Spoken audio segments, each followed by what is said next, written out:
İt mövzusu belə deyə də Üsulüddindəndir ya Firuddindəndir, belə mövzular gedir. Qardaş, bu dindəndir, bu bölgü yoxdur. Ramazan ayının orucu Üsulüddindəndir ya Firuddindəndir, belə bölgü yoxdur, bu dindir, vəssalam, dindəndir.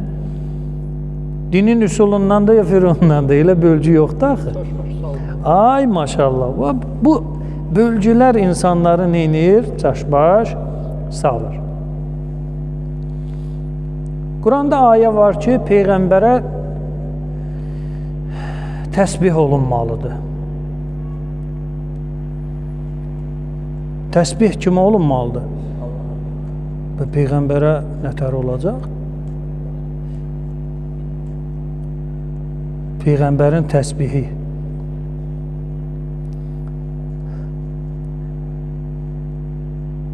Onu saxlayaq başqa vaxt.